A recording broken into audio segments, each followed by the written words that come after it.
दोस्तों, क्या आप भी उन जिज्ञासु लोगों में से हैं जो किसी कमाल के इंजीनियरिंग मावल को देखकर ये सोचने पर मजबूर हो जाते हैं कि इंजीनियर्स और साइंटिस्ट ने ये मुमकिन कैसे कर दिखाया? अगर हाँ, तो पानी पर बने ये शानदार पुल तो आपका ध्यान पक्का ही खींचते होंगे। कभी नदी पर तो कभी समुद्र के बीच कैसे सैकड़ों चैलेंजेस से पार पाकर इन नायाब विशालकाय पुलों को बनाया जाता है, जानेंगे मिलकर आज की इस खास वीडियो में। नमस्कार और स्वागत है आपका द मिस्टिका लैंड पर एक बार फिर।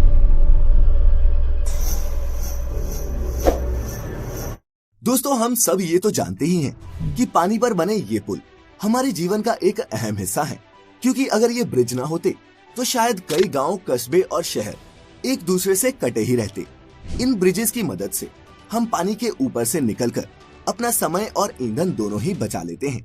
लेकिन इतना काम आने के अलावा दुनिया भर में चलती नदी पर बने ऐसे कई ब्रिजेस हैं जो मशहूर हैं, कुछ अपनी इंजीनियरिंग के लिए तो कुछ उनके आकार और कुछ अपनी हिस्टोरिकल इम्पोर्टेंस के चलते। इंजीनियरिंग डिजाइन के आधार पर पानी पर बनने वाले ये पुल कई तरह के हो सकते हैं। किसी भी ब्रिज का निर्माण जगह के आधार पर किया जाता है। एक प्रकार का ब्रिज सभी जगह बनाना संभव नहीं, इसीलिए ब्रिज भी जगह के आधार पर ही बनाए जाते हैं। Beam bridge, suspension bridge, arch bridge आदि ये कुछ टाइप्स हैं पानी पर बनने वाले इन पुलों के। कोई भी पुल तब तक भार सहन कर सकता है जब तक उस पर पड़ने वाला भार डायरेक्ट या फिर इनडायरेक्ट तरीके से जमीन में ट्रांसफर होता रहे। एक ब्रिज पर लाखों टन का भार हो सकता है, लेकिन वह फिर भी मजबूती से खड़ा रहता है, क्योंकि सारा भार खंभों पर टिका होता है और खंभों से होता हुआ जमीन में चला जाता है, जिससे ब्रिज को कोई नुकसान नहीं होता। लेकिन दोस्तों, पानी पर बनने वाले किसी भी ब्रिज की सबसे बड़ी चुनौतियों में उसकी फाउंडेशन बनाना ही होता है, और पानी जितना गहरा हो ये चैलेंज भी उतना ही बड़ा होता है। फाउंडेशन मजबूत होना बहुत ज्यादा जरूरी है, क्योंकि आखिर ये पिलर्स ही तो होते हैं जिनके दम पर इस ब्रिज को स्थिर रखा जाता है। तो कैसे की जाती है इस फाउंडेशन को बनाने की शुरुआत, आइए समझते हैं। तेज बहाव वाले नदियों के ऊपर पिलर खड़ा करने के लिए इंजीनियर सबसे पहले एक स्ट्रक्चर बनाते हैं, और उसको बनाते समय पानी की अधिकतम और न्यूनतम गहराई, पानी के बहाव की गति, पानी के नीचे की मिट्टी, पुल का भार, पुल पर चलने वाले वाहनों का भार आदि बारीक से बारीक चीजों का हिसाब रखा जाता है। इसके बाद पुल की नींव का प्रकार तय किया जाता है, जिसके हिसाब से नींव बनाई जाती है। इस नींव को कॉफर डैम कहते हैं। पिलर बनाने के तरीके के हिसाब से कभी कॉफर डैम का स्ट्रक्चर सर्कल में होता है तो कभी स्क्वायर में। अब सवाल ये है कि आखिर ये कॉफर डैम बनता कैसे है? कॉफर डैम को बनाने के लिए स्टील के लंबे लंबे पीसेस एक स्ट्रक्चर पर फिट किए जाते हैं, जिसमें इन्हें सर्कल या फिर एक स्क्वायर शेप दी जाती है, और जब ये बनकर तैयार हो जाते हैं तब इन्हें पानी के अंदर डाल दिया जाता है।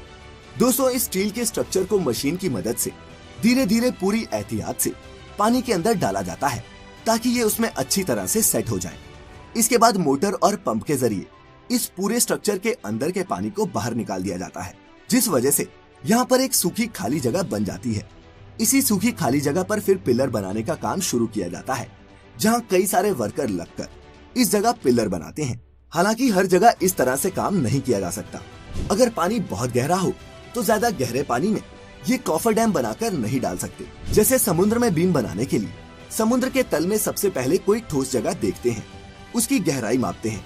इसके बाद उस जगह पर बड़ी बड़ी मशीनों के द्वारा खड्डा किया जाता है, जैसे बोरवेल बनाते समय करते हैं। फिर उस बोरवेल में स्टील या फिर लोहे के मोटे पाइप डाले जाते हैं। फिर पाइप के अंदर का सारा पानी बाहर निकाला जाता है, जिसके बाद उस पाइप में सीमेंट और कंक्रीट का मिक्सचर भरा जाता है। जरूरत के हिसाब से एक से ज्यादा खंभे तैयार करके आपस में जोड़ भी सकते हैं, जिससे एक मजबूत खंभा तैयार हो जाता है। जैसे जैसे खंभे बनते जाते हैं वैसे वैसे उनके ऊपर रोड भी तैयार की जाती है। जब दो खंभे बनकर तैयार हो जाते हैं तब सबसे पहले बड़ी बड़ी मशीनों के द्वारा बड़े बड़े उन खंभों को जोड़ा जाता है, और ये सीमेंट कंक्रीट के ब्लॉक किसी दूसरी जगह पर तैयार होते हैं। ब्रिज का आधा काम बाहर कारखाने में किया जाता है और आधा काम समुद्र या नदी जहाँ पर पुल बनाया जा रहा हो वहाँ। बड़े बड़े सीमेंट के ब्लॉक्स को समुद्र में ले जाने के लिए बड़ी बड़ी शिप्स को काम में लिया जाता है। वहां पहुंचने के बाद क्रेन के द्वारा इन ब्लॉक्स को ऊपर उठाया जाता है और फिर स्टेप बाय स्टेप ब्रिज का निर्माण किया जाता है।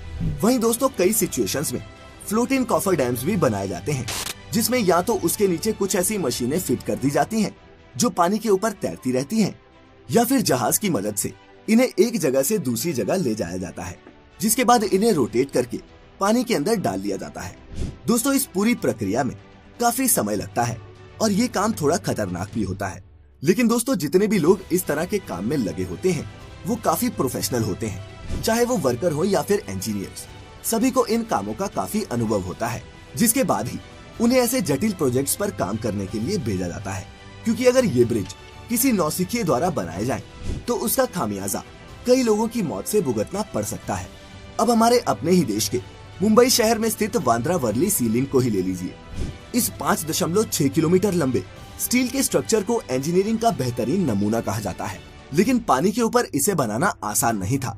ये एक बहुत ही लंबा और चुनौती भरा सफर था, जिसे 11 सालों की अथक मेहनत और लगभग 1.25 लाख करोड़ के खर्च के बाद हमारे इंजीनियर्स ने पूरा कर दिखाया। तो दोस्तों अब तक तो आप समझ ही चुके होंगे कि इस तरह के ब्रिज बनाने में इतने पैसे क्यों खर्च होते हैं। ऐसे में ब्रिज बनाने में खर्च के साथ साथ काफी समय भी लग जाता है, लेकिन इसके बावजूद भी कई बार ब्रिज फेल हो जाते हैं। इस चीज से बचने के लिए प्रॉपर तरीके से ब्रिज बनाना बहुत जरूरी होता है और ऐसे में वो सभी एहतियात बरते जाते हैं जो जरूरी हो। तो दोस्तों आज की इस वीडियो को देखने के बाद आपने पानी पर बनने वाले इन ब्रिजेस के बारे में कुछ नया और इंटरेस्टिंग तो जरूर जाना होगा।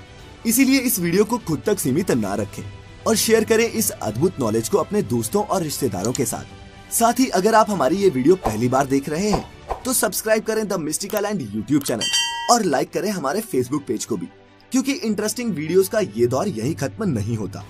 मिलेंगे फिर एक बार एक नई वीडियो में। फिलहाल आज के लिए इतना ही। अब इजाजत दें।